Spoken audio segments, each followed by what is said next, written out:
मंत्र पाठ। ओम सहनाववतु सहनौ भुनक्तु सह वीर्यं करवावहै तेजस्विनावधीतमस्तु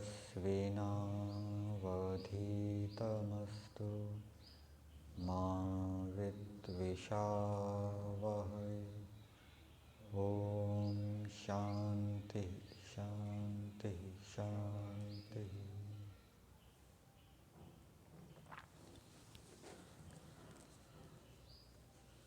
मुक्ति के विषय में समाज के अंदर लोग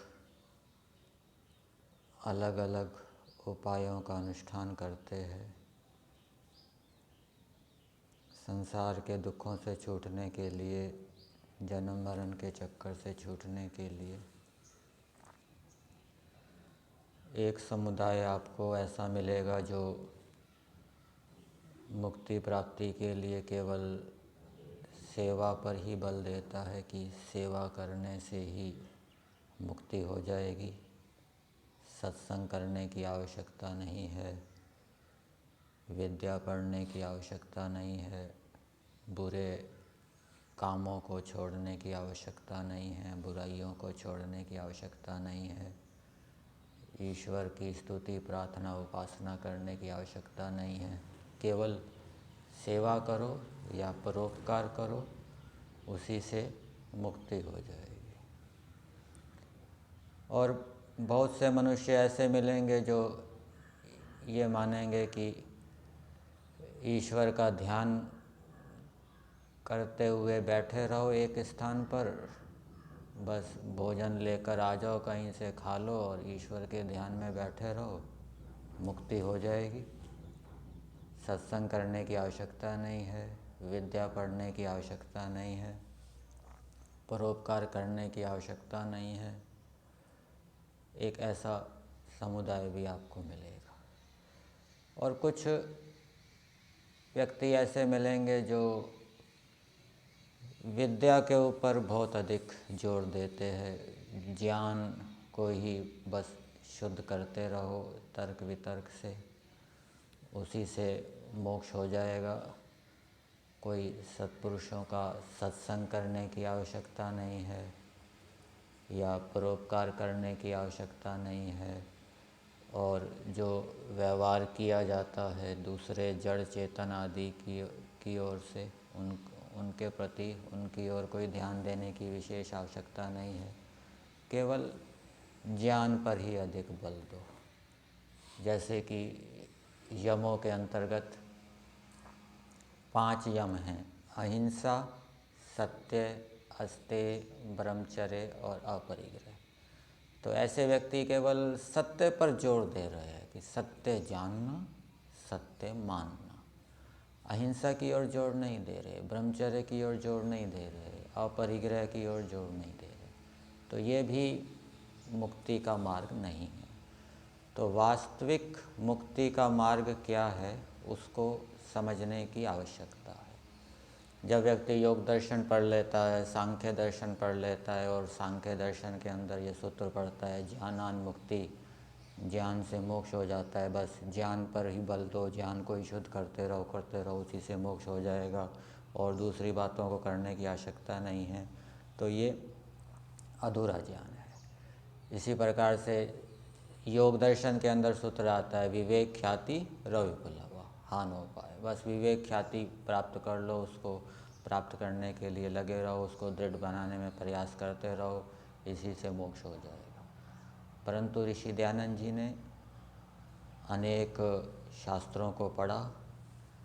एक जगह ऋषि दयानंद जी लिखते हैं कि वो 3000 शास्त्रों को प्रमाण कोटि में मानते हैं। उन सब के आधार पर वो मुक्ति का वास्तविक साधन क्या है वो उन्होंने लिखा है। तो ये आर्योदेश्य रत्नमाला के अंदर मुक्ति के साधन बताए हैं, मुक्ति कैसे होती है। वहाँ लिखा है ईश्वर की कृपा, स्तुति प्रार्थना और उपासना का करना, ये मुक्ति का साधन है। धर्म का आचरण करना, पुण्य का करना, सत्संग का करना। कुछ साधक आपको ऐसे मिलेंगे वो वैराग्य के लिए प्रयास करते हैं, लेकिन वो सत्संग की ओर ध्यान नहीं देते। वो ये समझते हैं कि हम ही श्रेष्ठ है, हमसे और कोई श्रेष्ठ है ही नहीं। अथवा जिनको वैराग्य हो गया है वो भी फिर सत्संग की ओर ध्यान नहीं देते, केवल उसी में लगे रहते हैं। तो ये सत्संग भी आवश्यक है मुक्ति के साधनों में। जहाँ सत्संग, धर्म में दृढ़ होने के लिए भी सत्संग आवश्यक है, अच्छे अच्छे गुणों को धारण करने के लिए भी सत्संग आवश्यक है, वहाँ मुक्ति की प्राप्ति के लिए भी सत्संग आवश्यक है। विश्वास, तीर्थ सेवन। तीर्थ सेवन भी मुक्ति का साधन है। और तीर्थ क्या होता है वो ऋषि दयानंद जी लिखते हैं, जितने विद्याभ्यास करना ये तीर्थ है। विद्या को पढ़ना, उसके ऊपर चिंतन मनन करना, उसकी आवृत्ति करते रहना। सुविचार ये तीर्थ है। ईश्वर की उपासना करना ये तीर्थ है। धर्म का अनुष्ठान करना ये तीर्थ है। सत्य का संग करना ये तीर्थ है। ब्रह्मचर्य का पालन करना ये तीर्थ है। जितेंद्रियता आदि उत्तम कर्म ये सब तीर्थ हैं। तो इन तीर्थों के सेवन से मुक्ति की प्राप्ति होती है। फिर आगे लिखा सत्पुरुषों का संग। सत्पुरुषों का संग भी आवश्यक है। जो वैराग्य के लिए प्रयास कर रहा है अथवा जिसको वैराग्य हो गया है, तो वैराग्य होने के बाद भी सत्पुरुषों का संग आवश्यक है। ये नहीं सोचना चाहिए कि अब तो मेरे को वैराग्य हो गया, अब सत्पुरुषों का संग करने की क्या आवश्यक है। फिर वहाँ पर भी उसके सामने अनेक बाधाएं उपस्थित हो जाएगी। फिर आगे दिया है परोपकार। परोपकार करना ये भी मुक्ति का साधन है। और परोपकार क्या होता है उसके विषय में आगे आर्योदेश रत्नमाला में लिखा है, अपने सामर्थ्य से दूसरे प्राणियों के सुख होने के लिए जो तन मन धन से प्रयत्न करना है वो प्रयत्न कहलाता, परोपकार कहलाता है। अर्थात दूसरे प्राणियों का सुख होने के लिए, चाहे उनका शारीरिक रोग दूर हो, मानसिक क्लेश दूर हो, बुराइयां दूर हो और वो सुख की प्राप्ति हो, उसके लिए तन मन धन से प्रयत्न करना, ये परोपकार भी मुक्ति का साधन बताया गया है। फिर आगे लिखा है सब अच्छे कामों को करना, सब दुष्ट कर्मों से अलग रहना, ये सब मुक्ति के साधन कहलाते हैं। और मुक्ति के साधन में ऊपर लिखा धर्म का आचरण करना। धर्म क्या होता है उसके विषय में भी यहाँ पर लिखा है, जिसका स्वरूप ईश्वर की आज्ञा का यथावत पालन करना। यथावत मतलब ईश्वर जैसा चाहता है वैसा करना। इसके लिए ईश्वर की ओर से जो संकेत होते हैं भय लज्जा शंका के रूप में, उसका ज्ञान होना भी आवश्यक है। और वेद आदि शास्त्रों का ज्ञान होना भी आवश्यक है। बिना वेद आदि शास्त्रों का ज्ञान हुए और भय लज्जा शंका के विषय में अभ्यास किए बिना व्यक्ति ईश्वर की आज्ञा का पालन को ठीक प्रकार से नहीं कर सकता। फिर आगे लिया है पक्षपात रहित न्याय, सर्वहित करना। सर्वहित क्या होता है वो आगे दिया है आर्योदेश रत्नमाला में। जो तन मन और धन से सबके सुख बढ़ाने में उद्योग करना, उसको सर्वहित कहते हैं। परोपकार में लिखा था सबके सुख के लिए प्रयत्न करना, और यहाँ सर्वहित में लिखा है सबके सुख बढ़ाने के लिए।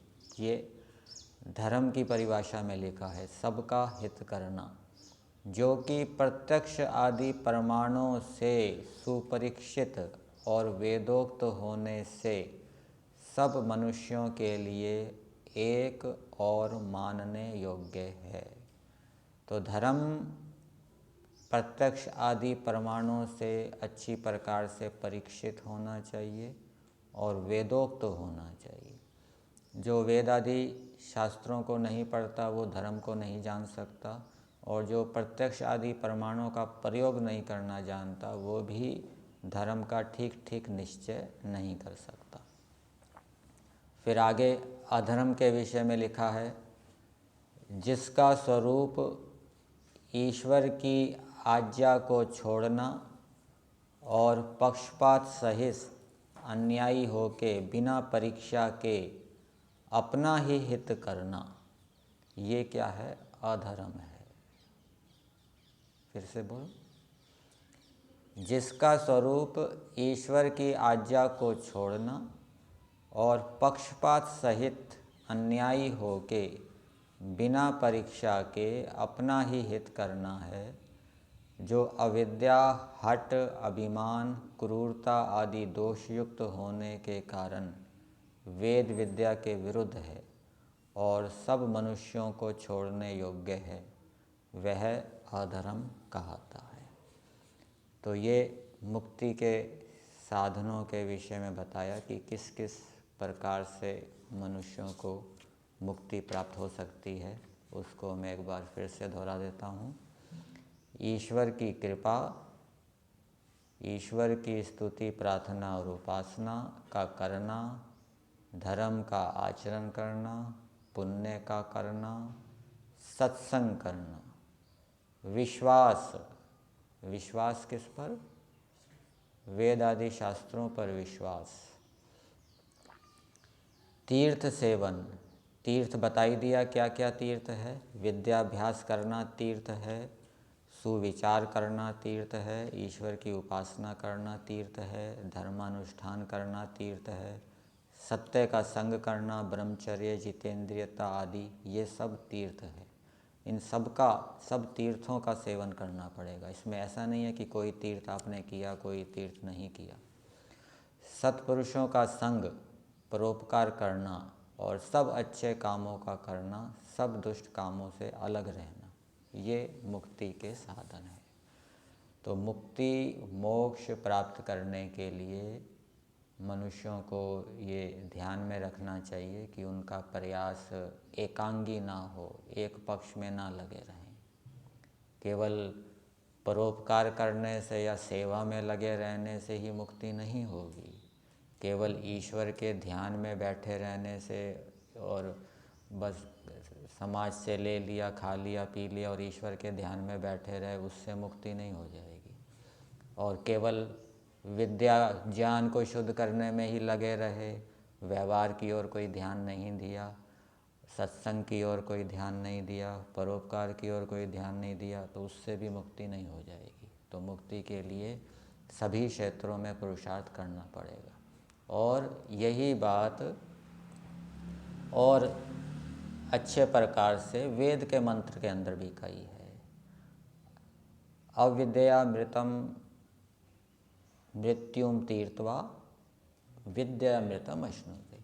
अविद्या से मृत्यु को पार करके विद्या से मोक्ष को प्राप्त करता है। और वहाँ पर अविद्या का अर्थ ऋषि दयानंद जी ने क्या लिखा है?